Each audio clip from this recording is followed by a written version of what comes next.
नमस्कार, बहुत स्वागत है आपका आपके प्रोग्राम कहानी कुर्सी की में। मैं हूं सौरभ शर्मा आपके साथ। हमारे मेहमान स्टूडियो में आ चुके हैं हर्षवर्धन त्रिपाठी जी, विजय त्रिवेदी जी, प्रोफेसर संगीत रागी जी और समीर चौगांवकर जी। बहुत बहुत स्वागत सर आप सभी का। बहुत सारी खबरों की हम लोग बात करेंगे और बहुत अहम खबरें हैं जो आपको बहुत गौर से सुननी चाहिए और हमारे मेहमानों की राय उस पर आपको जाननी चाहिए।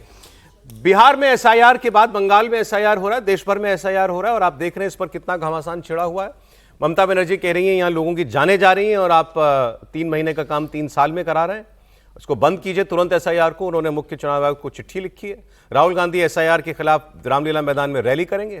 केरल की सरकार सुप्रीम कोर्ट पहुंच गई, उस पर आज सुनवाई होगी। तमिलनाडु की सरकार एसआईआर के खिलाफ सुप्रीम कोर्ट जा चुकी है। इतना हंगामा है।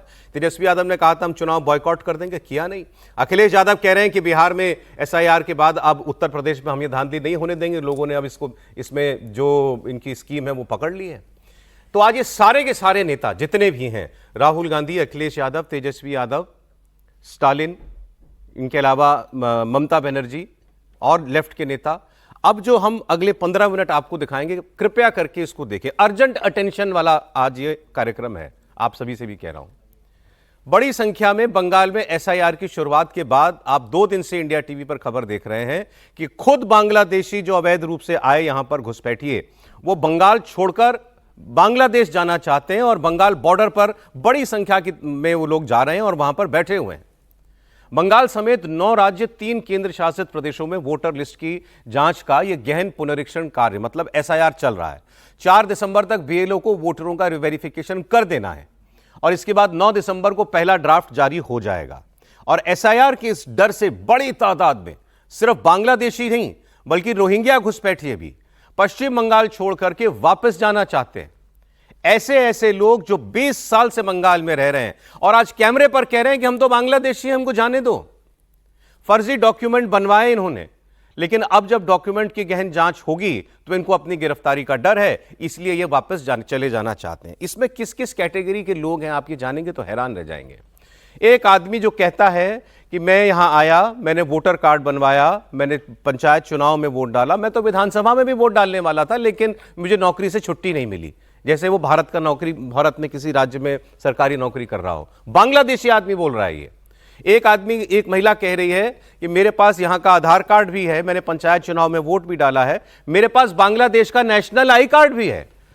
और तो और एक बार उसको बांग्लादेश में आई कार्ड रिन्यू कराने के लिए जाना पड़ा तो यहां से वो गई और बाकायदा वहां जाकर के अपना आई कार्ड रिन्यू करा के आई। डुअल सिटीजनशिप चल रही है भारत के अंदर। ऐसी बातें।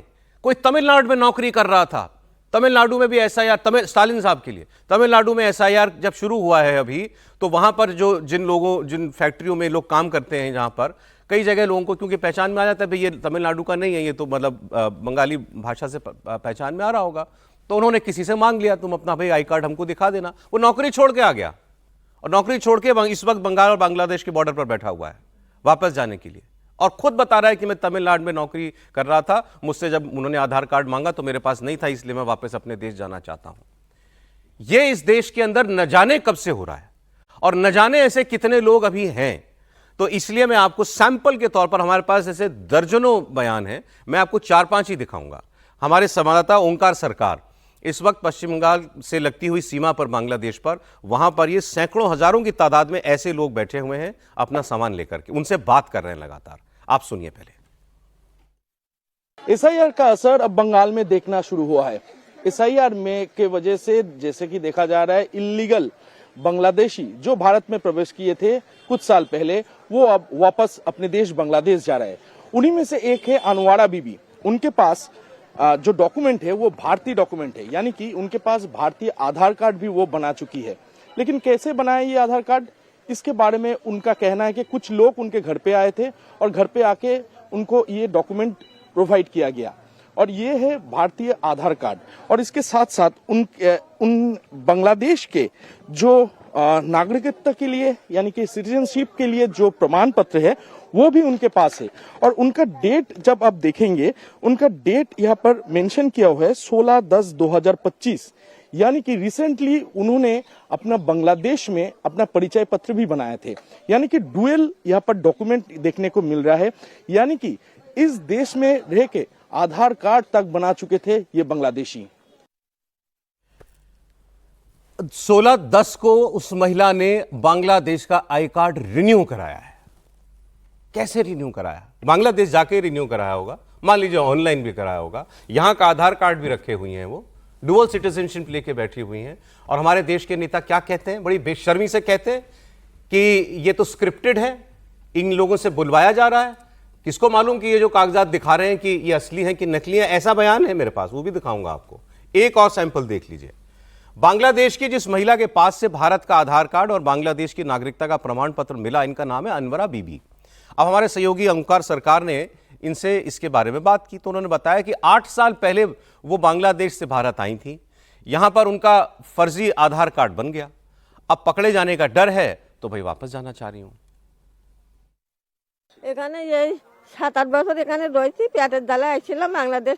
हम यहाँ पर 7-8 साल से हैं। भूख हमें यहाँ खींच लाई, रोजी रोटी के लिए आए थे, अब यहाँ पर सक नहीं पा रहे हैं, इसलिए वापस जा रहे हैं। मेरे पास यहाँ का वोटर कार्ड नहीं है, लेकिन आधार कार्ड है। मैं झूठ नहीं बोलूँगी, यहाँ की सरकार ने मुझे आधार कार्ड दिया है। मैं सॉल्ट लेक सेक्टर 5 में रहती थी, वहीं पर सरकारी लोग आए, वो सरकारी लोग ही मेरा नाम लेकर गए और मेरा आधार कार्ड बना दिया, क्योंकि मेरे पास कोई डॉक्यूमेंट था ही नहीं। मुझे नहीं पता ये कैसे बना, लेकिन मैंने कभी वोट नहीं डाला।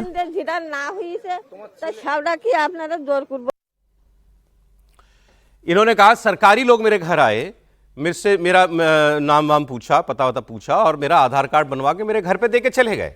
सिस्टम काम कर रहा है, कितना एफिशिएंट सिस्टम है सोचिए ना। लेकिन घर जाके घर पे होम डिलीवरी हो रही है आधार कार्ड की। बस इतना पूछना भूल गए कि आप भारत के रहने वाली हैं, क्या आप भारत के निवासी हैं, इतना ही नहीं पूछा, लेकिन उनको बड़ी एफिशिएंटली उनको आधार कार्ड बना के दे दिया गया। चलिए, इन्होंने तो कहा कि मैंने कभी वोट नहीं डाला। कुणाल घोष टीएमसी के जो प्रवक्ता हैं, उन्होंने कल या परसों ये बयान दिया था कि ये जितने लोग वहां पर बैठे हुए हैं, क्या ये वोटर हैं? जो हम पर आप आरोप लगा रहे हैं टीएमसी पर कि हमारा ये वोट बैंक है और इसीलिए हम एसआईआर का विरोध कर रहे हैं, इनमें से किसने वोट डाला? ये उनका तर्क था। उसकी बात अभी 1 मिनट की बात करूंगा, क्योंकि आपको एक ऐसे व्यक्ति की बात सुनाऊंगा जो कहेगा कि मैंने वोट भी डाला और मैं बांग्लादेशी हूं। दोनों बातें बताएगा आपको। लेकिन त्रिपाठी जी, जो आप सुन रहे हैं, इसके बाद कुछ रह जाता है बात करने के लिए क्या? सरोज जी, जब बिहार में एसआईआर हो रहा था तो एक ऐसा ही बयान मैंने सुना था, उस वक्त हम लोगों ने चर्चा भी की थी। उसने कहा भाई हमारे पिताजी आ गए, हम और हमारे सारे भाई बहन यहीं पैदा हुए, तो अब हम कहाँ जाएं? अब सोचिए, ये जब इस तरह के बयान हम सुनते हैं और कोई ये कहता है कि हम तो अपना अपडेट करा के आ गए हैं, हमने वोट नहीं डाला, हम यहाँ हैं, चूंकि वो कागज मांग रहे हैं तो सीमा पे भाग गए हैं। इसका मतलब क्या हुआ?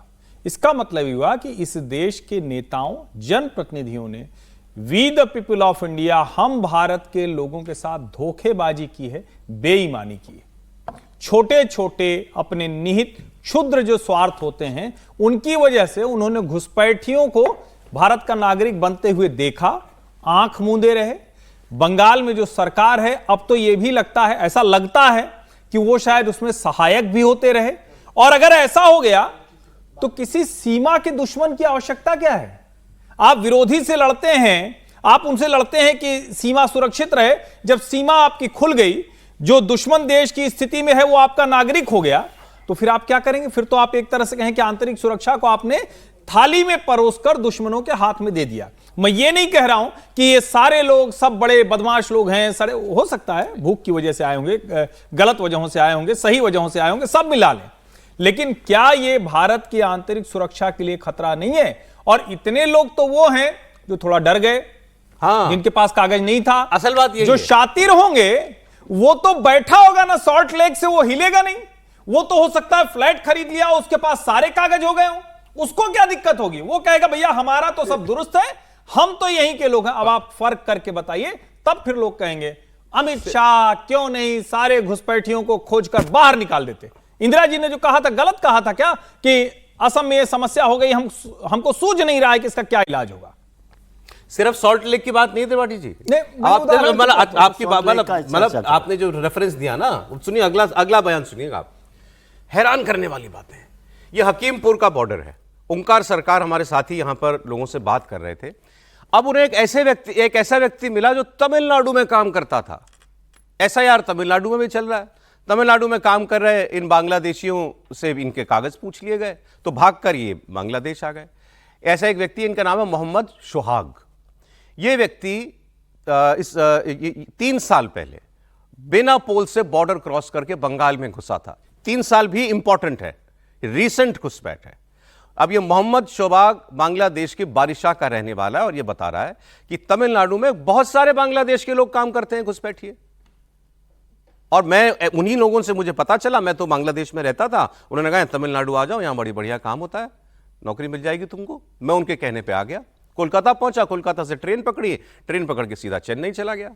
अब एसआईआर हुआ तमिलनाडु में तो नौकरी देने वाले ने आईडी प्रूफ पूछ लिया, आईडी प्रूफ है नहीं, अब बांग्लादेश वापस जा रहा हूं। बॉर्डर से आया था, तो जब आया था उस टाइम को इतना कुछ नहीं था, मतलब उसमें मतलब नॉर्मली था। तो आया हूँ, यहाँ से हम लोग तमिलनाडु काम पे गया, टेलर किया हूँ। अभी कंपनी प्रूफ मांग रहा है तो प्रूफ नहीं है हम लोग के पास, नहीं दे पा रहा हूँ, तो इसलिए हम लोग यहाँ पे आया हूँ हम सिलेंडर करने। तो हम लोग हमारे गांव में भेज दो, दोनों सरकार की हम लोग बोल रहा हूँ, जो हम लोग जल्दी जल्दी हम लोग गाँव भेज देने के लिए रिक्वेस्ट कर रहा हूँ। हम लोग आया तो उस टाइम का पानी था, पानी से आया था। अच्छा, फिर क्या हुआ? फिर इधर आके मैं हम लोग ट्रेन पकड़ के तमिलनाडु चले गए। ट्रेन पकड़ के कैसे कैसे गए? वो पहला जो आदमी लोग काम करता था तो हम लोग फोन कांटेक्ट किया है जो उधर काम हो रहा है कि नहीं, तो वो बोल रहे काम है हो रहा है तो कोई दिक्कत नहीं है कि जाके काम किया हो। फिर चला गया, फिर तमिलनाडु जगह हेल्पर ही किया, हेल्पर करके तरह ऑपरेटर करके। फिर अभी दिक्कत हो रहा है, कंपनी मांग रहा है प्रूफ, तो नहीं हम लोग इधर का प्रूफ, तो इसलिए नहीं, इसलिए यहाँ पे आ गया।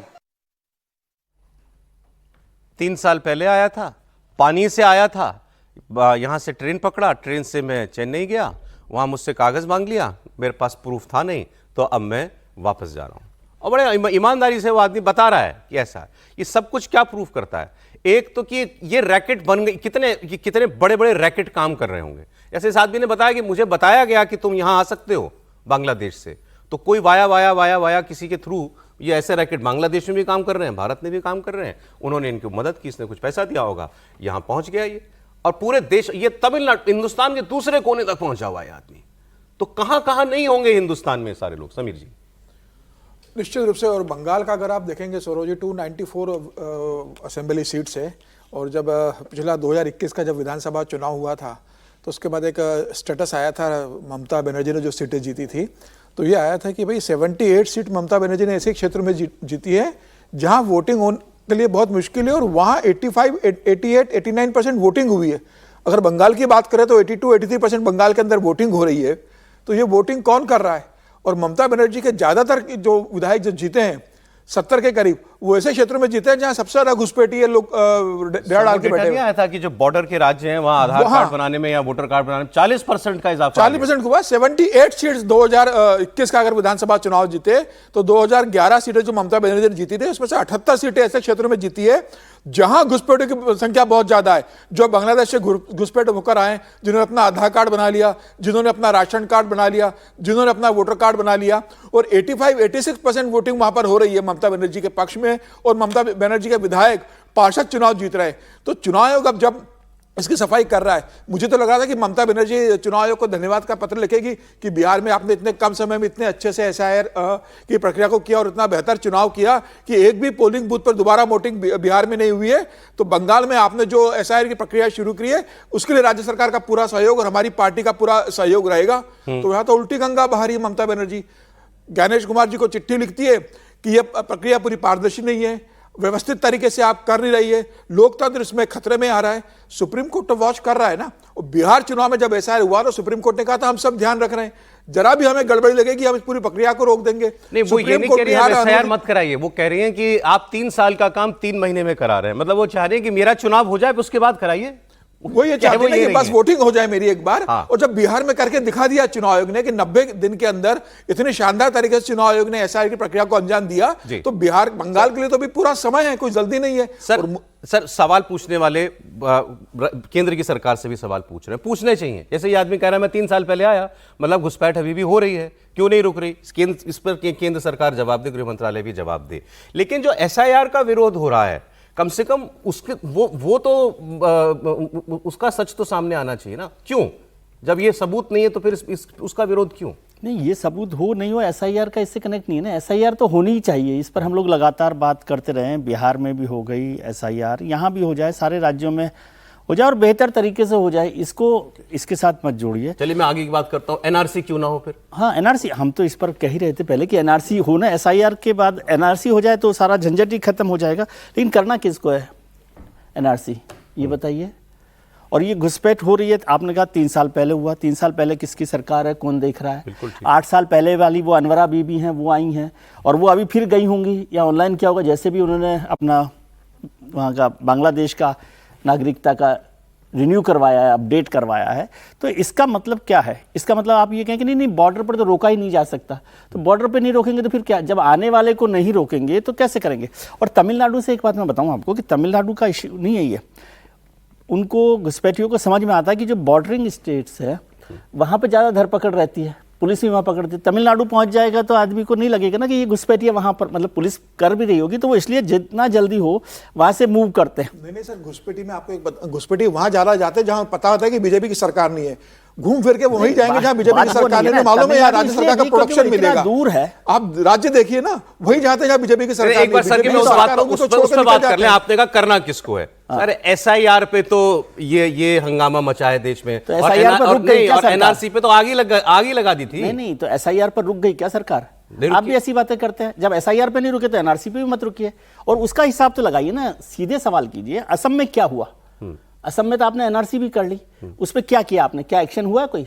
और आप कह रहे हैं कि नॉन बीजेपी गवर्नमेंट है, असम में नॉन बीजेपी गवर्नमेंट है, 10 साल से बीजेपी गवर्नमेंट है वहां पर। मामला भी सुप्रीम कोर्ट में है ना। 10 नहीं तो क्या गवर्नमेंट है सुप्रीम कोर्ट में? क्या अच्छा आप मुझे बताइए क्या करना चाहिए? बीजेपी नॉन बीजेपी का नहीं है। जब आज बांग्लादेशी घुसपैठिए खुद निकल के बाहर आके कह रहे हैं कि हाँ हम इलीगल तरीके से, हाँ तो इसको तो क्या करना चाहिए? नहीं, इस पर काम करना चाहिए। नेशन वाइड ड्राइव चलनी चाहिए। नेशन वाइड ड्राइव चलनी चाहिए, मैं तो कह ही रहा हूँ। नेशन वाइड ड्राइव नहीं चला रहे और आप केवल नारे दे रहे हो। मेरा गुस्सा इस बात पर है। सर नारे कौन दे रहा है? सरकार रोज कह रहे हैं। जब बीजेपी के राज्यों में पकड़े जा रहे थे तो ममता बनर्जी ने अपने यहाँ हेल्पलाइन जारी की थी कि बांग्ला भाषी लोगों को बांग्ला भाषी कर रही है। बिल्कुल ठीक बात है, मैं उससे सहमत हूँ। बांग्ला भाषी और बांग्लादेशी अलग अलग होते हैं। मैं ये कह रहा हूँ इस सरकार को कौन रोक रहा है कि घुसपैठियों, अभी जैसे ये हो रहे हैं, इनका सारा हिसाब बनाए कि भाई ये घुसपैठी हम इनको भेज रहे हैं, इतने लोगों को भेज दिया, और देश भर में जो फिर साफ करें ना पॉलिटिकल पार्टी कौन सी है। बीजेपी की सरकार है नहीं, सारी सरकारें साथ देना, सब सरकारें साथ दें। ऊपर एक बड़ा काम के पास में आ रहा हूं। एक लाइन।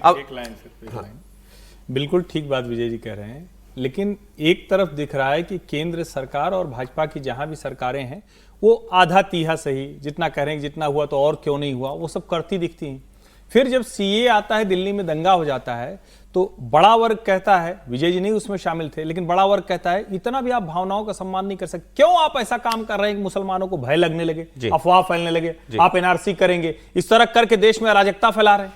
नहीं, इसमें एक चीज और जोड़ दूं, एक लाइन जोड़ दूं। अभी आपने कहा कि भाई ये सरकार कर रही है, पिछले आंकड़े देख लीजिए। मनमोहन सिंह सरकार में 2004 से 2014 तक 90,000 बांग्लादेशियों को डिपोर्ट किया गया। बड़ी अच्छी बात। मोदी सरकार के 10 साल में 10,000 बांग्लादेशियों को डिपोर्ट किया गया। उन 10 साल में बीजेपी शोर मचा रही थी का कि क्योंकि आप अत्याचार कर रहे हैं? सरकार शोर मचाने से चलती है क्या? आप घुसपैठिए अपना दुश्मन मानते हो और सारा देश मानता है, तो ये सरकार उस पर काम करेगी। दोषी बीजेपी है इसकी, दोषी केंद्र सरकार, होम मिनिस्ट्री है। बीजेपी मत जोड़िए ना उसमें। बंगाल में किस तरीके से बांग्लादेश के लोग आए, नागरिक बन गए, इलीगल बांग्लादेशी, ये कैसे इलेक्शन प्रोसेस में हिस्सा लेते हैं? क्योंकि एसआईआर तो सीधा इलेक्शन से जुड़ा हुआ है, सरकारी स्कीमों का फायदा भी उठाते हैं। इसका सबूत भी मैं आपको दिखाता हूं। एक तो बीजेपी के नेता अमित मालवीय ने आज एक बांग्लादेशी घुसपैठिए का वीडियो पोस्ट किया है। अब उसमें वो ये बता रहा है कि मैं 20 साल से यहां रह रहा हूं, मैंने यहां शादी की, मेरे बच्चे हुए, पिताजी की जगह मैंने ससुर जी का नाम लिखवा करके कि मेरे पिता यहीं के रहने वाले हैं, और मैंने यहाँ के सारे पहचान पत्र बनवा लिए, और मैंने बंगाल के चुनाव में, पंचायत चुनाव में वोट भी डाल लिया।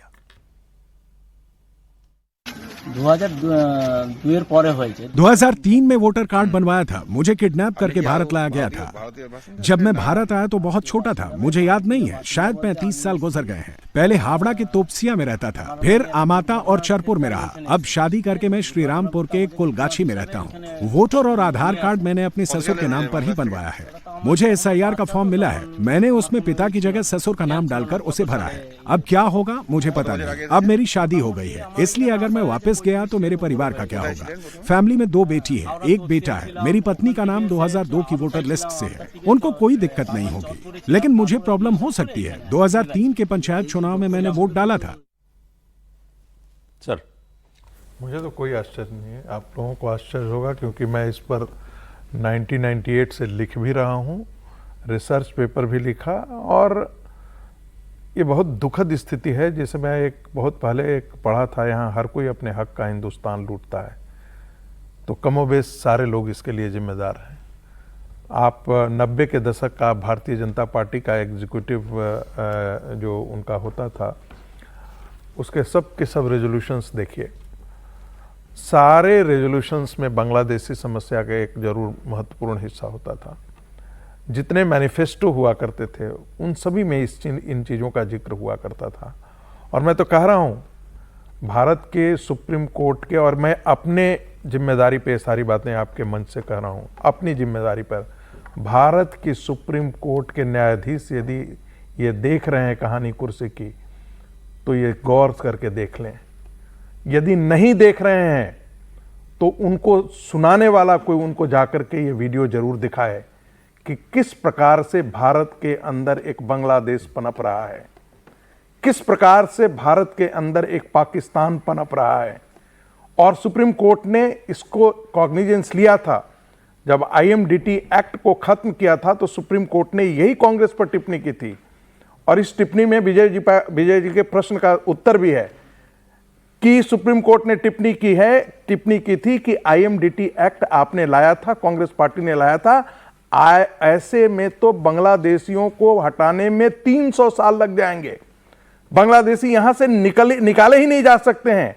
आपने इस प्रकार का प्रावधान लाया था। कांग्रेस पार्टी बांग्लादेशियों को बसा करके वोट बैंक के मुस्लिम वोट बैंक खड़ा की है इस देश के अंदर। पश्चिम बंगाल के अंदर वामपंथियों ने एक पाकिस्तान और एक बांग्लादेश खड़ा किया है, और उस बांग्लादेश और पाकिस्तान को ममता बनर्जी और ये जितनी पार्टियां हैं वे सारे उनको प्रश्रय देती हैं, संरक्षण देती है वोट बैंक के लिए। वो कह रहे हैं 10 साल में क्या किया, 10 साल में भगा। नहीं, मैं बता रहा हूं। इसी कहानी कुर्सी के अंदर मैंने 3 दिन पहले कहा था, इस पर कोई चर्चा चल गई थी, तो मैंने कहा था कि तमिलनाडु के अंदर ईस्ट कोस्ट रोड के दोनों साइड कौन लोग जाकर के बसे हैं, जरा इसकी तहकीकात कीजिए।